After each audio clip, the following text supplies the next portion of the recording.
Bonjour à tous, nous nous retrouvons ce jour pour un nouveau webinaire des lundis pédagogie d'Agrium et aujourd'hui on va vous parler d'un nouveau module de formation qui vient de sortir et qui porte sur l'enseignement d'agroécologie. Alors il s'appelle Mastic et je laisse les responsables pédagogiques vous parler de ce sigle Mastic. Et j'ai le plaisir d'accueillir pour ce webinaire des collègues INRAE, donc Hélène Rénal, Stéphane Couture, Jacques-Éric Bergès, qui sont chercheurs à INRAE, et Catherine Herry, qui est ingénieure pédagogique à INRAE. Et donc, avant d'aborder la présentation de ce webinaire, Jacques-Éric, tu peux commencer à installer ton diaporama. Pendant ce temps-là, je vous rappelle les deux moyens d'interagir avec nous via les deux boutons qui existent dans votre bandeau sur votre écran. C'est à la fois le bouton discussion, converser ou chat selon ce que vous avez comme version de Zoom et qui vous permet de nous donner des informations ou de me faire part de vos éventuels soucis techniques.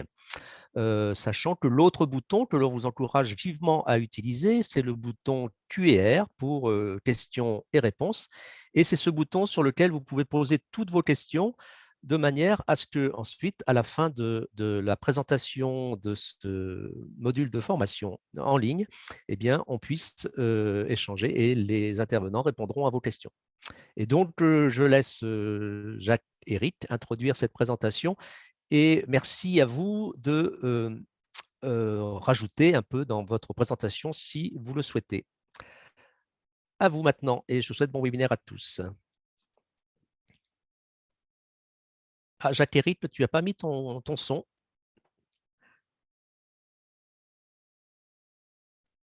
Voilà, j'ai retrouvé mon son. Très bien. Bonjour à tous. Donc, au nom de Stéphane, Catherine, Hélène et l'ensemble des personnes qui ont travaillé à cette formation, on va vous présenter aujourd'hui Mastic, qui est un parcours d'auto-formation sur la modélisation des systèmes complexes appliqués aux agroécosystèmes. Alors, tout d'abord, une première étape qui est un petit peu le contexte de la mise en place de cette formation. Donc, le plan qu'on va suivre, c'est classique, constat, contexte et historique de la formation. Ensuite, de l'idée au parcours, quel collectif, quel financement, avec des réflexions sur l'originalité ingénierique. Une visite rapide de la formation, parce que vous êtes peut-être quand même là pour savoir ce qu'il y a dedans. Et puis après, que va devenir cette formation et comment elle va pouvoir évoluer et aller de par le monde. Alors, quelques éléments de constat. Tout d'abord, la modélisation et la simulation sont des outils incontournables, que ce soit pour analyser, que ce soit pour synthétiser, que ce soit pour expérimenter, tester, partager. Cependant, il y a encore une certaine appréhension à utiliser ces outils-là en se disant « ouais, c'est quelque chose, c'est pour les spécialistes, ça demande des super compétences en mathématiques, en informatique, c'est pas pour moi ». Et puis, la démarche, elle n'est pas claire, elle n'est pas obligatoirement très scientifique et tout ça. Donc, voilà, les gens se posent beaucoup de questions là-dedans. Et pourtant, il y a une vraie demande sociétale aussi au niveau institutionnel. En tout cas l'an passé, sur la mise en place de dispositifs de formation à distance, avec la crise sanitaire. Tout ça, ça a poussé à la mise en place de ces formations à distance. Et il y a eu toutes les initiatives UVAE ces dernières années aussi. Et tout ça, ça nous a poussé à se dire que finalement, peut-être que simulation, modélisation et simulation pourraient être des bons outils pour nous, agronomes ou du monde de l'agriculture, et notamment pour travailler sur la transition agroécologique. Et c'est pour ça qu'on s'est tous mis d'accord pour essayer de proposer un parcours complet sur une introduction à la modélisation pour désacraliser un petit peu cet outil et donner de bonnes bases pour débuter. Alors, on a dit transition agroécologique, on aurait pu prendre, je ne sais pas, mise en place d'un satellite dans le ciel, mais bon, on est à INRAE. Donc, on a voulu se positionner sur un cas très, très concret qui touche la transition agroécologique, qui est la gestion territoriale de l'eau. Bon, chaque année, il y a des crises liées à l'eau, le changement climatique qui modifie le cycle des cultures, qui modifie les besoins en irrigation, les crises sociales et sociétales qui sont liés à ça, les agriculteurs qui ne savent pas quoi faire. Et donc, on s'est dit, peut-être que l'on peut mobiliser un réel problème pour travailler sur cette modélisation et cette simulation. Et transformer finalement cette question de crise de gestion territoriale de l'eau en un modèle. C'est ce que vous avez sur la partie droite, un modèle ici qui est conceptuel, qui fait, il y a une ressource, cette ressource elle est partagée par les agriculteurs en ont besoin pour leur culture et leurs animaux, ça modifie la biodiversité, ça modifie le fonctionnement au niveau de la ville, etc., etc., etc. Et donc, on s'est dit, on va utiliser ce fil rouge qui est très réel, qui est très concret, pour montrer en quoi la modélisation et la simulation peuvent apporter à de telles questions pour les agriculteurs. Hélène? Voilà, donc je vais vous raconter un peu la genèse de ce parcours et finalement les idées qui nous ont guidés tout au long de son élaboration. Donc, de l'idée au parcours en ligne, il s'est écoulé un temps assez conséquent, puisque ça fait 3 ans et demi en tout. Et on a comme ça un ensemble d'étapes qui vous sont matérialisées dans la frise chronologique qui est à l'écran. Alors, je ne vais pas détailler la frise et je vais plutôt m'attacher à vous expliquer comment on a raisonné tout ça. Alors, l'idée, elle est partie sur le constat que la modélisation et la simulation informatique des agroécosystèmes, c'était une ambition pour beaucoup de personnes pour étudier différents problèmes, que ce soit pour des problématiques sociétales ou dans le contexte de la recherche. Mais ces personnes, elles se heurtaient à de nombreuses difficultés qui pouvaient être d'ordre thématique, mais aussi méthodologique et aussi informatique. Et en plus, le cas d'un objet d'étude comme l'agroécosystème est complexe, puisqu'en fait, dans un agroécosystème, il y a plusieurs dimensions. Ça sollicite plusieurs disciplines qui sont liées à la discipline du sol, à la discipline de la plante, discipline climat. Et donc, ce n'était pas si facile que ça et pas du tout évident pour une personne qui ne connaissait pas trop la modélisation de se lancer dans la construction d'un modèle d'agroécosystème. Et une fois qu'on a vu que c'était important en fait d'essayer de proposer des idées, une méthodologie pour construire un modèle d'agroécosystème, on s'est posé la question avec le collectif de quelle démarche pédagogique on pouvait utiliser pour canaliser, pour élaborer notre parcours de formation. Et c'est ce que je vais aborder dans les 4 volets, puisque la démarche qu'on a construite relève un peu quand même d'une démarche innovante. Alors, le premier volet, ça concerne le cadrage. Donc, on a passé un temps assez conséquent pour identifier les communautés INRAE dans le domaine de la modélisation agroécosystème, enfin, celles qui étaient actives et qui pouvaient partager l'expérience avec nous. Ensuite, on a essayé de bien identifier quelles étaient les cibles potentielles de notre parcours. On a construit un collectif qu'on a voulu pluridisciplinaire, constitué de chercheurs et d'enseignants-chercheurs, qui ont participé à des projets de modélisation. Et puis, on a construit un document de cadrage et on a établi un plan de financement parce qu'on savait que cette élaboration de parcours, ça allait être quand même un chemin de longue haleine où on aurait besoin de financement. Et puis après, ce qui était important, on a vu très vite aussi qu'il était nécessaire de s'appuyer sur des ingénieurs pédagogiques de la formation permanente nationale, parce que là, on a abordé un nouveau support qui était le parcours en ligne avec des ressources numériques dont on n'avait pas forcément l'habitude. Ensuite, au niveau du choix pédagogique, d'emblée, on a voulu mettre l'apprenant en situation. Donc, on a rejoint une approche qui remonte de longue date, puisque là, je vous ai mis une phrase de Léonard de Vinci qui dit « Dis-le-moi et je l'oublierai, écris-le-moi et je m'en souviendrai, fais-moi le vivre et je comprendrai ». Donc, la mise en situation, elle a abordé suivant 2 niveaux. Tout d'abord, en utilisant un modèle fil rouge dont Jacques-Éric a parlé précédemment, sur lequel on a appuyé tous nos supports et tous nos TP. Et le deuxième niveau de mise en situation, ça a correspondu, Jacques-Éric, l'autre transparent, s'il te plaît. Voilà, sur le fait qu'on a mis l'apprenant dans la situation où il doit couvrir tout le cycle de modélisation, c'est-à-dire qu'il doit partir de l'idée où on définit le problème et il doit aller jusqu'à la construction et l'utilisation de ce modèle dont il a besoin pour répondre à la problématique d'étude. Donc, l'intérêt, c'est que ça donne à l'apprenant une vision globale de la démarche. On peut ainsi traiter chacune des étapes. En contrepartie, comme c'est déjà relativement long, c'est une initiation seulement. Et pour approfondir chacune des étapes, à ce moment-là, on propose à l'apprenant de s'appuyer sur d'autres ressources pour approfondir les thèmes qui sont développés au cours du parcours. Le deuxième choix structurant, c'est qu'on a voulu que le parcours de formation soit modulaire. Alors, l'intérêt de cette approche, c'est que ça permet d'utiliser chacun des modules de manière indépendante et ça peut être intéressant pour un enseignant, par exemple, d'aller piquer dans le parcours un ou deux modules pour donner du concret à sa formation personnelle, par exemple.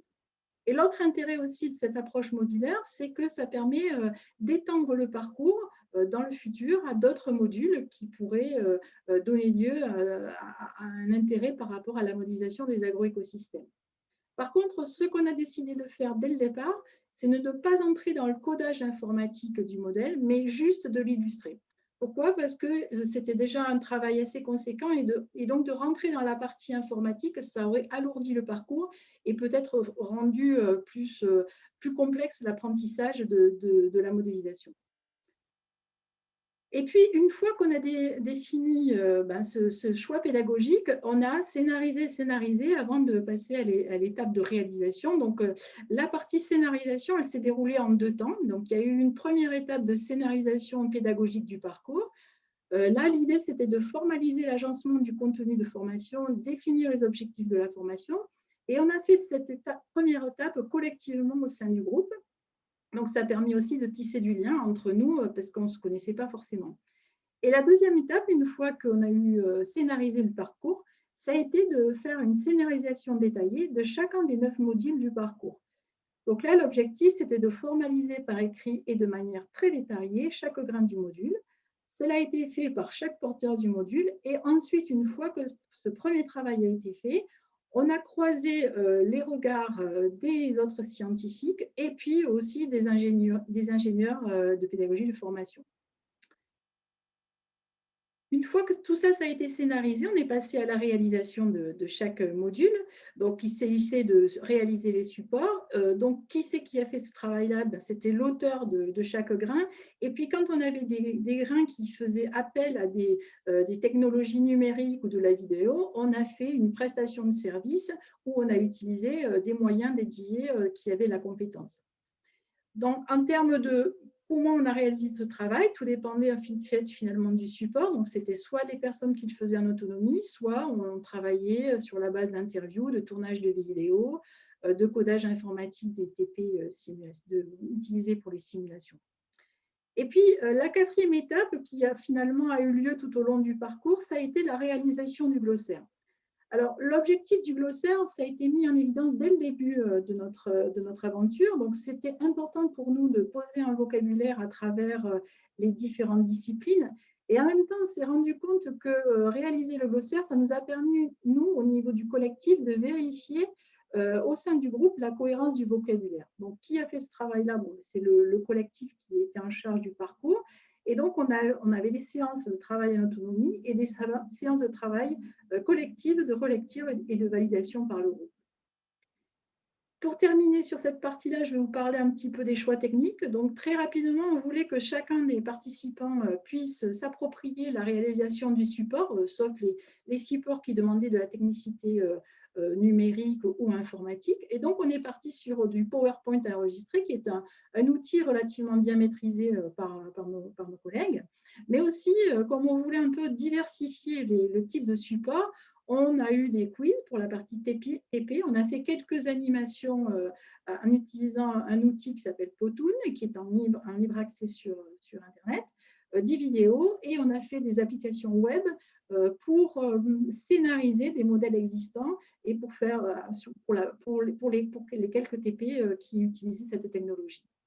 En termes de partage de production, tout au long de cette phase d'élaboration, on a utilisé un espace collaboratif pour le dépôt de fichiers. Donc là, on a utilisé l'outil SharePoint, mais on aurait pu utiliser Dropbox ou autre. Et puis, pour la plateforme qui a accueilli les modules qu'on a construits, on est parti sur la plateforme Moodle, qui est une plateforme relativement utilisée dans le monde des parcours en ligne et qui a été disponible au niveau de la Hack-Université.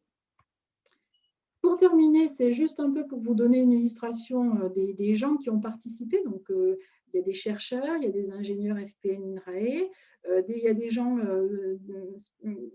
qui compétents en termes de production audiovisuelle. Et en termes de budget, on a aussi beaucoup travaillé pour avoir un financement diversifié. Donc, les départements INRAE ont contribué, mais pas que. On a eu la formation permanente nationale qui nous a fortement aidés, des métaprogrammes et des projets qui considéraient que cette action mastic faisait partie de leur objectif en termes de projet. Voilà. Alors, pour continuer, moi, je vais vous présenter un peu le contenu et la diversité des activités qu'il y a au sein de la formation mastic.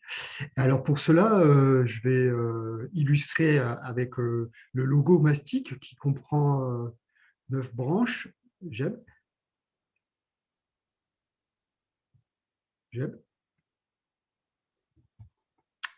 Oui, Jacques-Éric, comme c'est toi qui as la main. Ah, il est figé, non?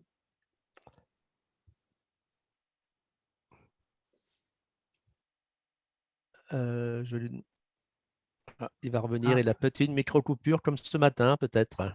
Donc là, moi, l'objectif de la partie, c'est de vous donner un peu des éléments plus précis. Alors, comme on peut le voir maintenant, la série s'est revenue. Donc, on voit, on a le logo mastic qui comprend 9 branches. Et ces 9 branches vont, au final, représenter les 9 modules qui vont constituer le parcours mastic. Et sachant que tous les modules sont construits en s'appuyant sur la modélisation du fil rouge, du cas fil rouge. Donc, le problème de la gestion d'un territoire de l'eau. Donc, en introduction, l'ensemble du parcours va être présenté ainsi que plus en détail le fil rouge.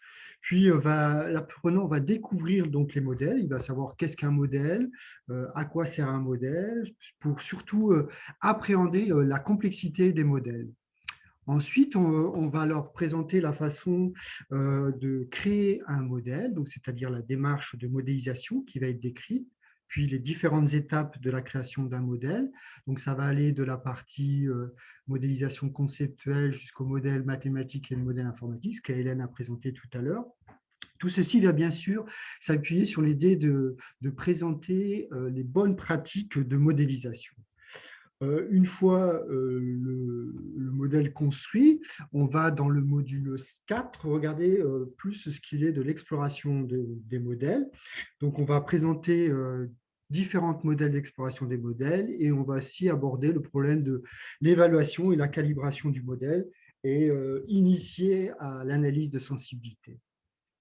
Dans notre cas applicatif, on a vu qu'on allait prendre en considération les décisions des acteurs. Donc, dans le module 5, plus spécifiquement, on va s'intéresser à la modélisation de la décision et on va voir quelles sont les complexités introduites par cette problématique.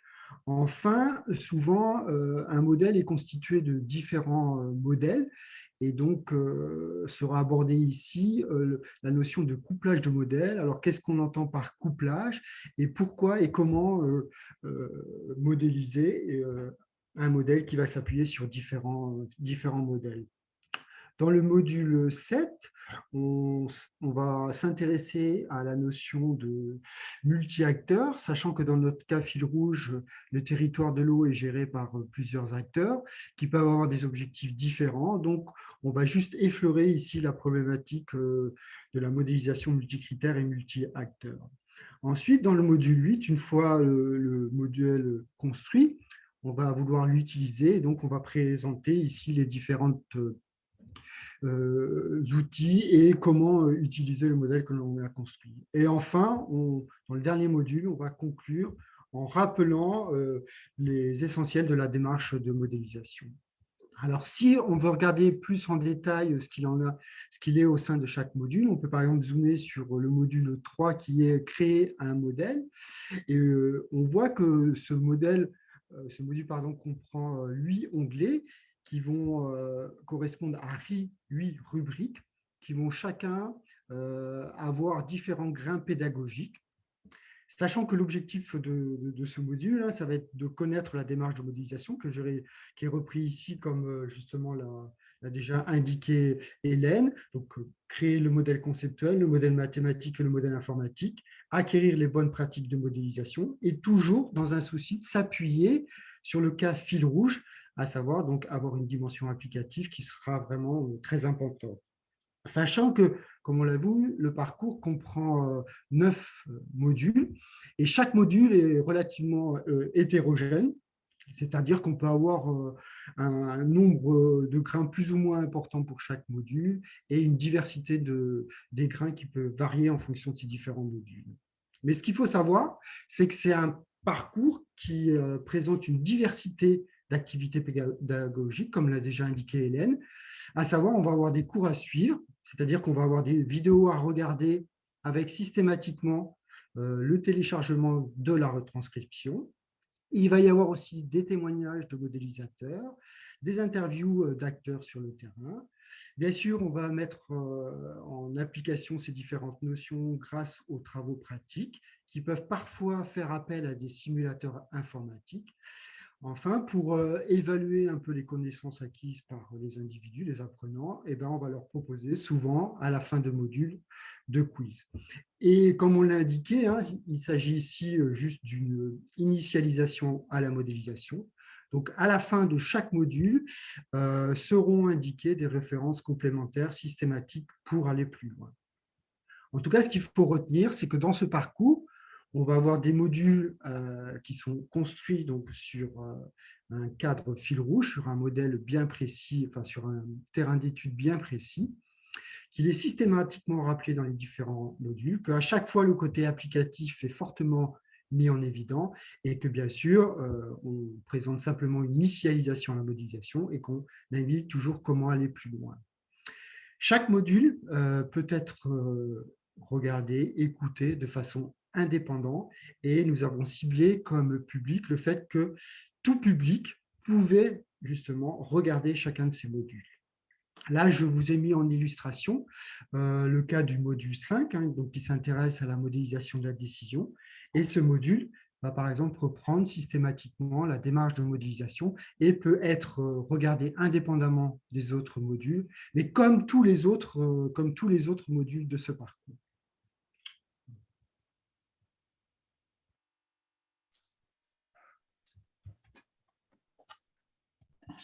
Je crois que c'est moi. Je prends la parole. Oui, Catherine, vous prenez le relais. Ouais. Oui, donc, on voulait aussi vous dire, donc, une fois qu'on a fini tout ce travail, hein, au fur et à mesure, en fait, on avait monté le parcours hein, sur une plateforme Moodle et il était important pour nous de faire un test de ce parcours. Donc, on a fait appel à un panel de testeurs volontaires, 19 personnes au total.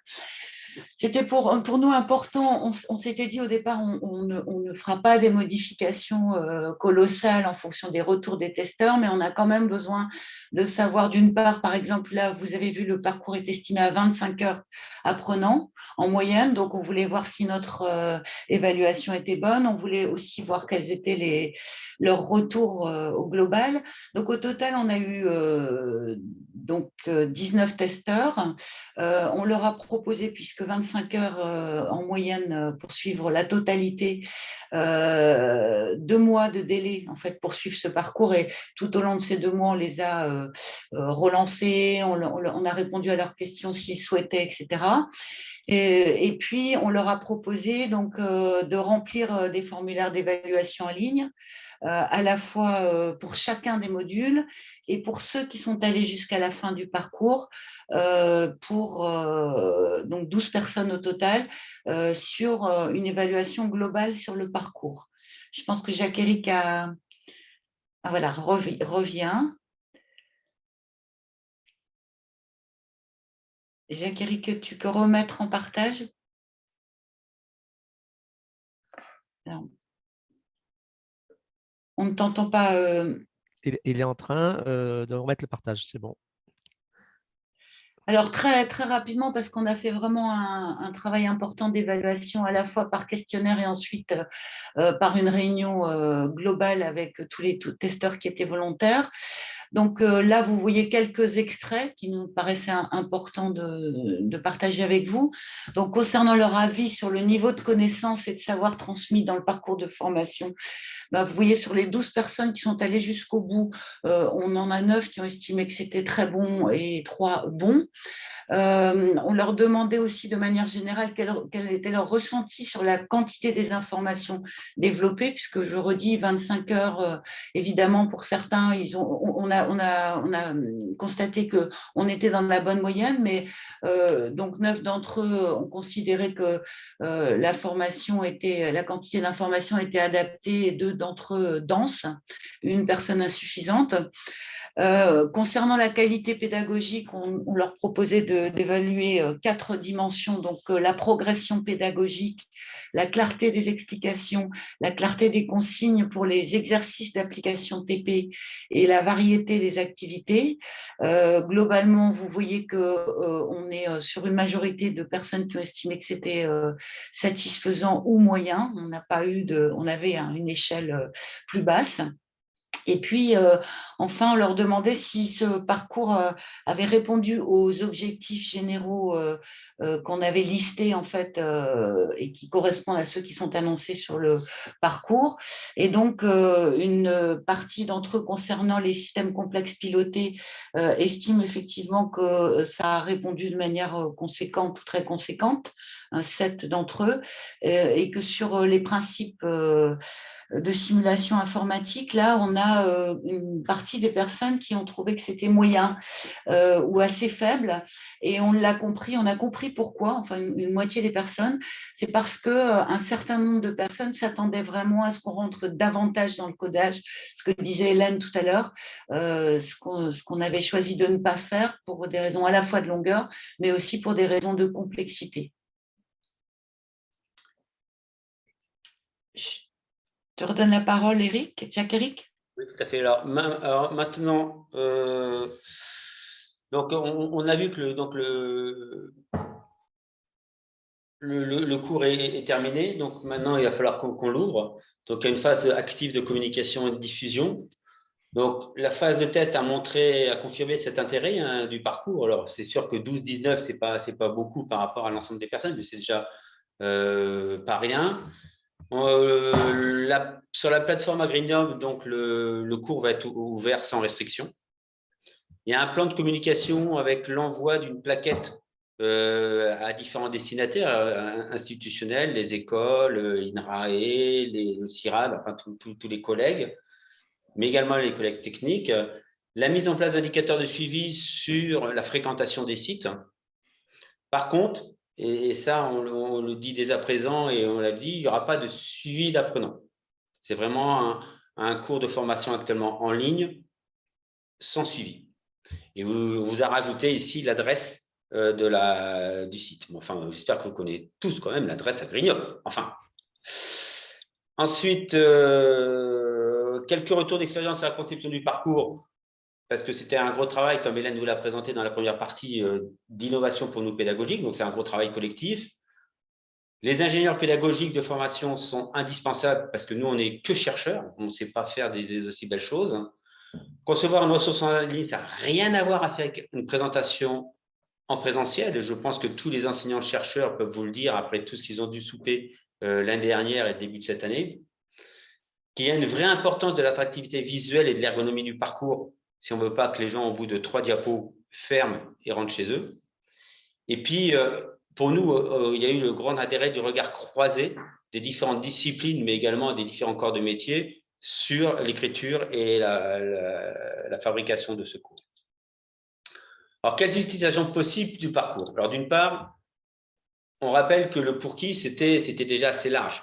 Hein, c'était pour des scientifiques doctorants, des étudiants master BTS, grandes écoles, lycées agricoles, professionnels du secteur agricole, enseignants, enseignantes d'établissements agricoles. Bon, l'idée, c'est une introduction, donc ça peut ouvrir assez large.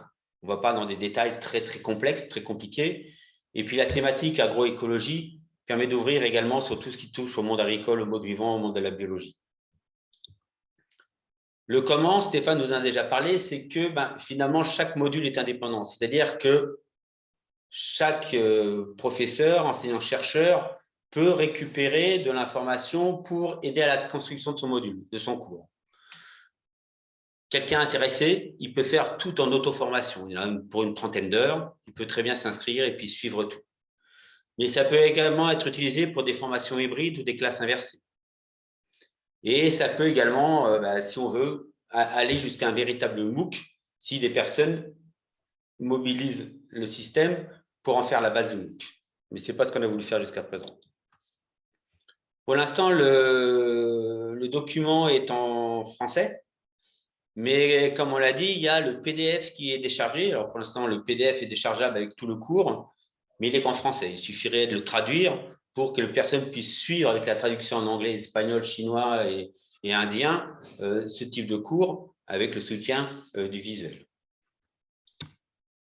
Et la diffusion, nous, on va mobiliser les canaux que l'on connaît, les écoles doctorales, les écoles des ingénieurs, les instituts techniques et les écoles chercheurs, pour que ce cours fasse une véritable tache d'huile et que cette question de la modélisation et de la simulation fasse moins peur que ce qu'elle a pu faire ces dernières années.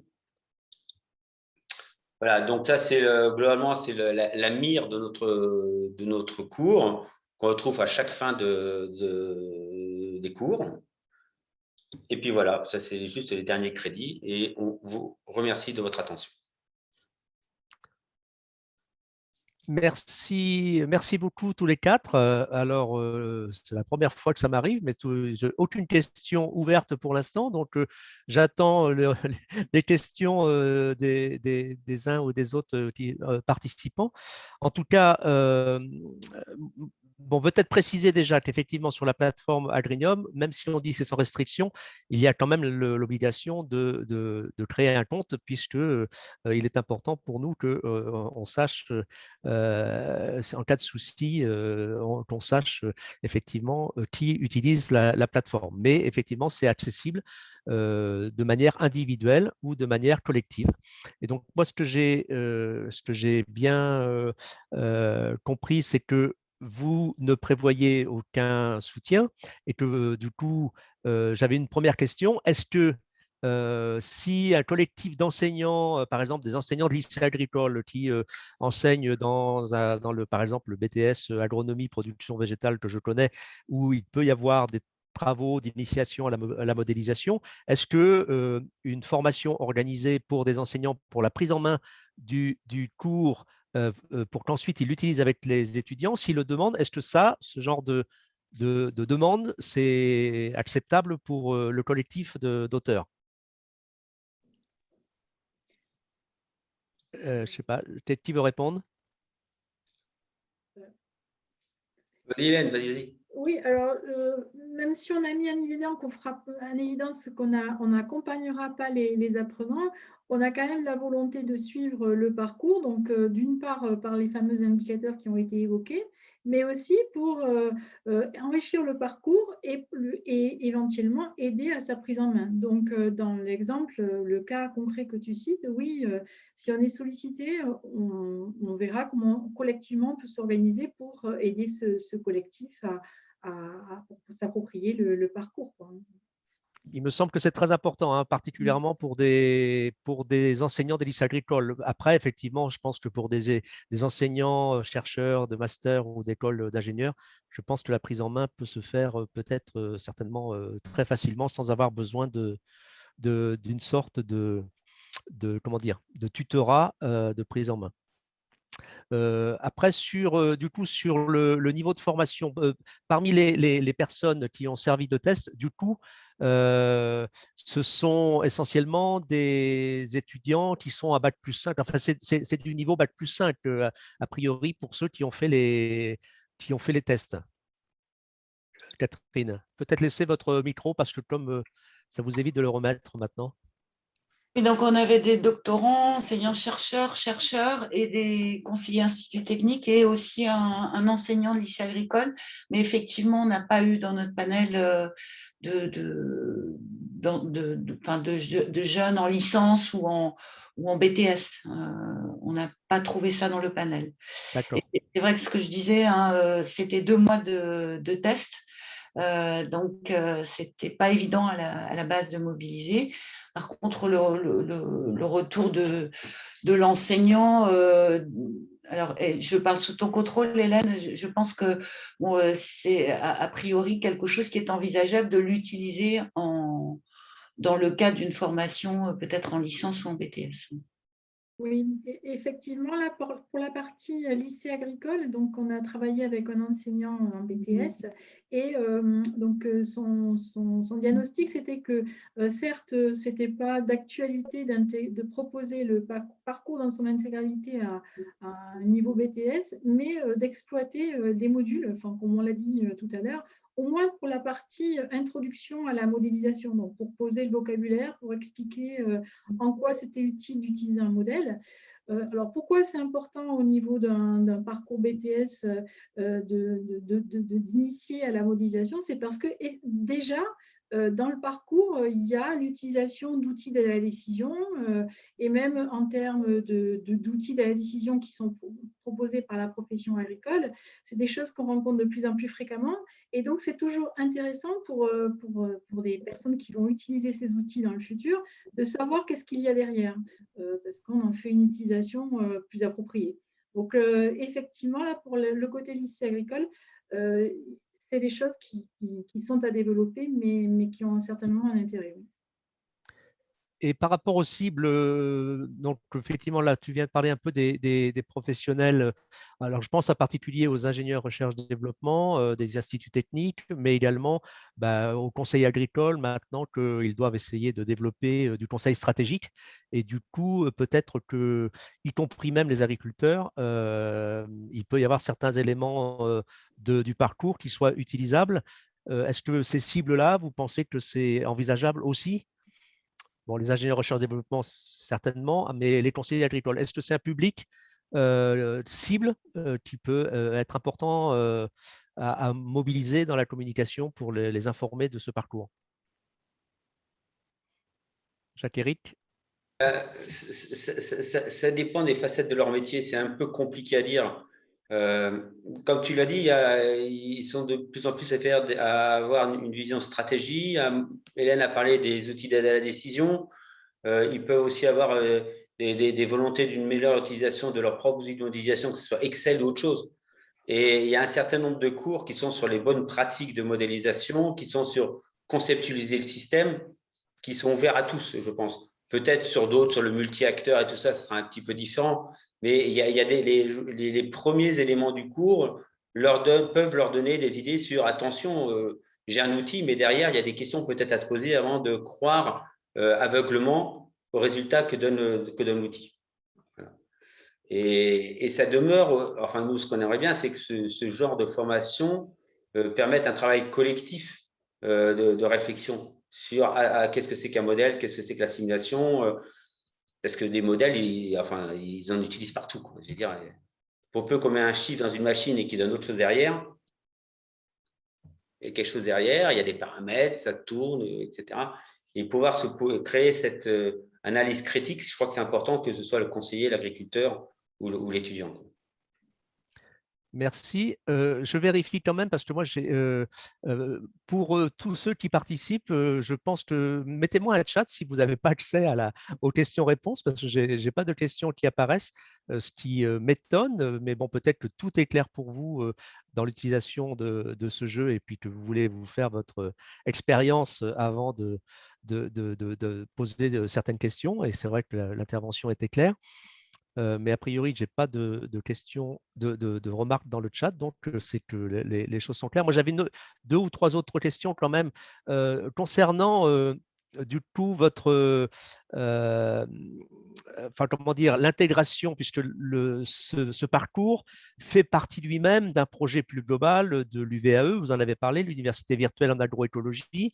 Est-ce qu'il est envisageable que ce parcours soit couplé avec d'autres modules ou parcours qui ont été produits dans le cadre de l'Université virtuelle en agroécologie. Je pense en particulier à vos collègues qui ont produit le module sur la gestion agroécologique des ravageurs, le projet organisé par Jean-Noël Auberteau, qui porte sur une partie, il y a une part de modélisation aussi à l'échelle paysagère. Est-ce que ça d'intérêt ou pas? Vous connaissez, Catherine, tu connais toi tous ces modules? Non, mais on le connaît bien, hein. Il y a bien sûr qu'il y a un intérêt. On a travaillé avec Jean-Noël sur certaines parties, on a échangé. On avait réfléchi à prendre justement la partie un peu plus paysagère en lien avec Gascon, mais le fait d'avancer chacun à sa vitesse n'a pas permis de plus travailler sur les liens. Donc, on espère qu'il va y avoir plusieurs modules qui vont parler de la modélisation et de la simulation. On ne veut pas être les seuls.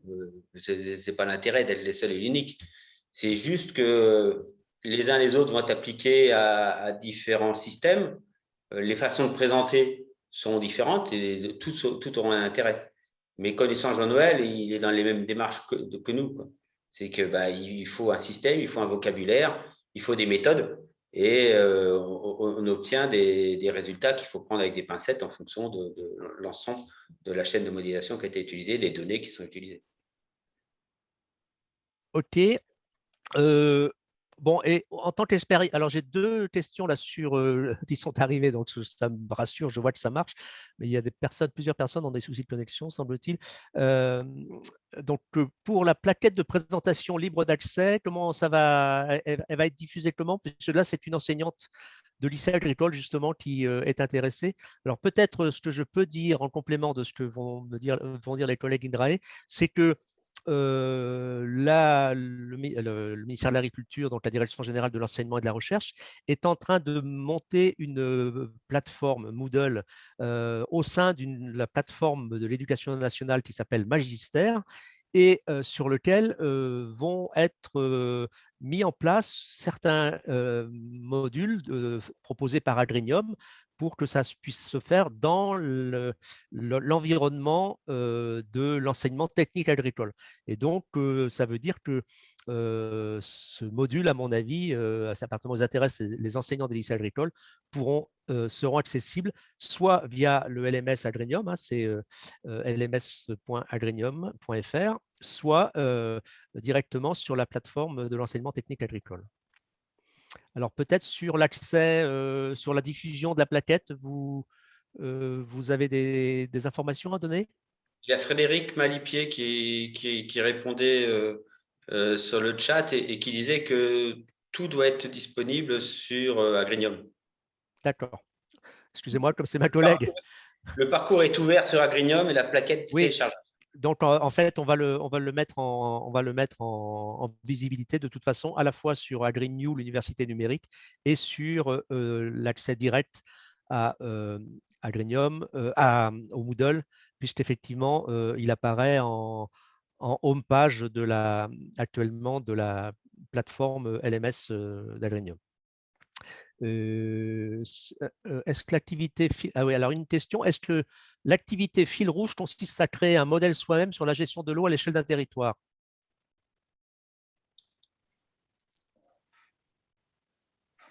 Alors, Qui veut répondre? Je veux juste indiquer, non. L'idée, c'est de dire que tous les modules vont s'appuyer justement sur la construction de ce modèle fil rouge. Certaines étapes, en tout cas certaines activités, s'appuient justement dans cette démarche globale. Mais il est évident qu'on ne demande pas à l'apprenant de construire globalement ce modèle fil rouge parce que ce ne serait pas tenable. Mais en tout cas, ce qu'on fait, c'est qu'on prend des petites briques et on demande à l'apprenant justement d'essayer de réfléchir dans la démarche de modélisation, comment réaliser cette brique pour le problème du fil rouge. Voilà. Et du coup, on propose, nous, au cours du parcours, une solution, enfin en tout cas un modèle, mais il pourrait y en avoir beaucoup d'autres façons de modéliser ce cadre fil rouge. L'intérêt du fil rouge aussi, comme dit Stéphane, c'est de montrer la subjectivité du travail de modélisateur. Et l'un des premiers TP, c'est justement dessinez-nous le territoire de l'eau. pour que les gens s'aperçoivent que il y a beaucoup de ressenti dans la représentation d'un modèle, d'un système. Et tout ça, ça nous aide à poser le vocabulaire. Qu'est-ce qu'un système, un sous-système, les interactions, les variables qui rentrent, les variables qui sortent, les dynamiques, etc., etc. Mais demander dans une formation en 30 heures avec des personnes qui n'ont jamais fait de modélisation déterminée avec un modèle gestion territoriale de l'eau, je pense que toutes les agences de l'eau nous remercieraient pour le travail effectué. Mais voilà, c'est vraiment un outil pédagogique, un artefact pédagogique, même dirais-je, pour regrouper l'ensemble des thématiques que l'on voulait aborder.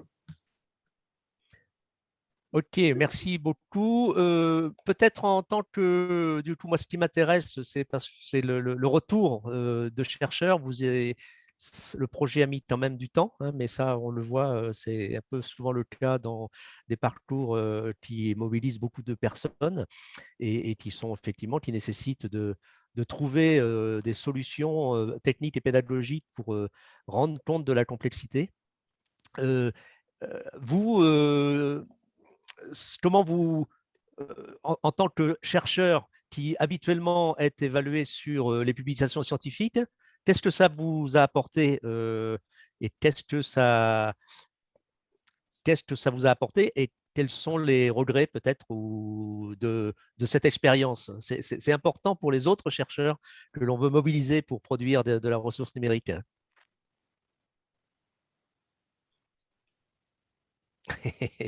À chaque fois, vous regardez, donc peut-être Jacques-Éric, et puis ensuite Hélène, et après Stéphane, chacun. Peut-être pour clarifier, on avait déjà fait une école chercheur, on a fait la suite, et Stéphane, Hélène et moi, on avait également un projet plus large qui englobait cette formation à la modélisation, à la simulation.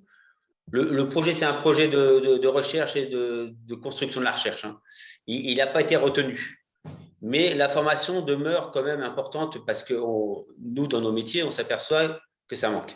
Quand on a des jeunes étudiants qui arrivent, ils savent tous maintenant faire un petit peu du R, c'est très bien. Mais quand on passe à une vision systémique telle qu'on aimerait les porter en agronomie, en zootechnie ou en économie, l'économie systémique, c'est bien connu, ça pose question. Et donc, pour moi, je suis très satisfait du travail qu'on a fait. Après, qu'il n'y ait pas de suivi, ben c'est pas grave, parce que comme l'a dit Hélène, on va pas rester, on va pas laisser les personnes orphelines. S'il y a des groupes constitués qui sont intéressés, bien sûr qu'on va leur donner un coup de main et qu'on va continuer à avancer. S'il y a des chercheurs qui se disent ça serait bien qu'on fasse une école de chercheurs là-dessus, bien sûr qu'on va les aider. Mais on va libérer quand même nos collègues de la FPN, parce que ça fait déjà 4 ans ou 5 ans, je ne sais plus combien de temps qu'ils en soupent du collectif des chercheurs. Mais voilà, pour moi, c'est une aventure très positive. Et puis, de toute manière, l'HCRS ou les CSS, comme on dit, donc nos éléments d'évaluation, ils sont très contents qu'on fasse également des choses pour la société, pour les autres personnes. Ok, Hélène? Oui, alors de mon côté, dans mes activités, je travaille sur beaucoup de projets qui font appel à la modélisation. Et dans le cadre de ces projets scientifiques, je suis amenée ou on est amené à encadrer des personnes, que ce soit des personnes qui viennent temporairement en tant que CDD ou des étudiants en stage.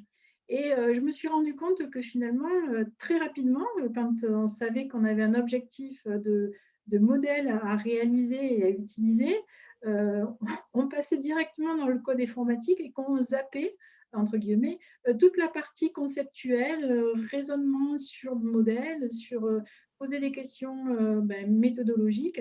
Et donc, chaque fois, on était obligé de repartir de zéro. Donc, pour moi, cette formation, ce parcours de formation, c'est une concrétisation de tout ce qu'il y a à ne pas oublier avant de se lancer dans le codage informatique d'un modèle, parce que ça ne fait pas tout. Et si on se lance bille en tête sur le codage, on va droit dans le mur, de mon point de vue. Et en termes d'apport personnel, c'est sûr que j'ai découvert le côté du monde des parcours en ligne. Donc, ça m'a demandé un travail de revisite de la pédagogie. Et ensuite, on a commencé le parcours avant le Covid, la Covid, Et de fait, on a vu que les méthodes d'apprentissage, aussi par la Covid, ont évolué vraiment grandement.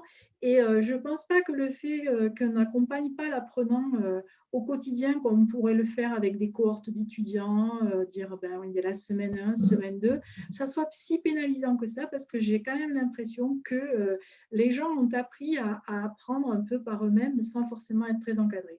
Et bien sûr, on reste disponible pour des contacts sur des points particuliers. Et dans le cadre de coopération, mais vraiment structurée avec des enseignants ou avec, je ne sais pas, des écoles doctorales, ce travail-là, on continuera à le faire, mais il sera un peu plus cadré, un peu plus rationnel, plutôt que de passer sur je réponds à un mail d'étudiant au fil des apprentissages sur la plateforme. Voilà. Stéphane, pour terminer. Je valide et je soutiens tout ce qui a été dit. Juste peut-être, je tiens à préciser quand même que en tant que chercheur, on a quand même aussi dans la construction de ce parcours initié avec toutes les disciplines la construction de ce fameux fil rouge qui quand même nous a incité à réfléchir, à poser des hypothèses de modélisation, à comprendre toutes les disciplines sollicitées. Et ça nous a quand même apporté une ouverture en termes d'activité scientifique. Après, moi, ça m'a beaucoup enrichi parce que aussi on était un collectif relativement agréable et on arrivait à communiquer relativement facilement.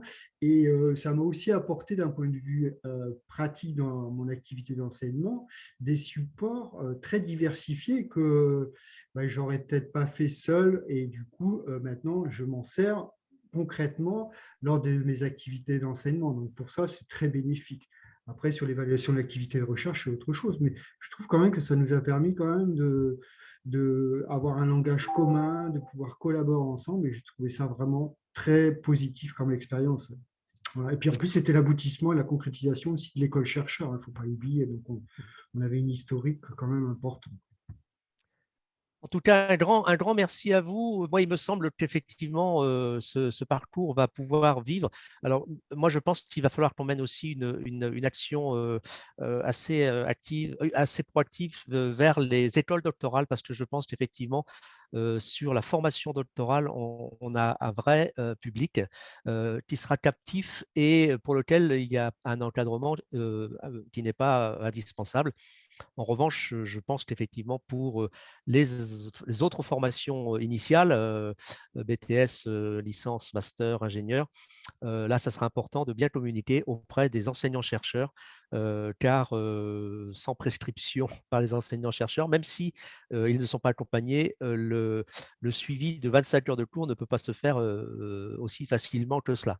Donc, il y a un vrai travail à mener, mais en tout cas, un grand merci. Et du coup, moi, j'en profite pour dire que ce parcours intègre le projet global du VAE et au sein d'Agrenium, nous sommes en train de travailler à la mise en visibilité de l'ensemble du projet et nous sommes en train de travailler sur un parcours certifiant à destination de la formation professionnelle et je pense que toute ou partie de votre module pourra également être mobilisé dans ce cadre-là. Donc, on reviendra vers vous aussi pour cela avec les enseignants-chercheurs qui vont contribuer et ingénieurs pédagogiques qui vont contribuer à la construction d'un parcours dit certifiant. Voilà, je n'ai pas d'autres questions en cours, donc je vous propose d'aller vers la fin de cette séance. Attendez, j'étais en train de préparer voilà, ma diapo de fin. Moi, je tenais à vous remercier tous les quatre pour cette présentation et j'espère que ce parcours de formation, parce qu'on ne peut pas dire module vu qu'il y a 9 modules de formation, c'est un vrai parcours. J'espère que ce parcours va pouvoir vivre pendant plusieurs années et puis il va forcément au fur et à mesure s'enrichir. Et un grand merci à vous quatre.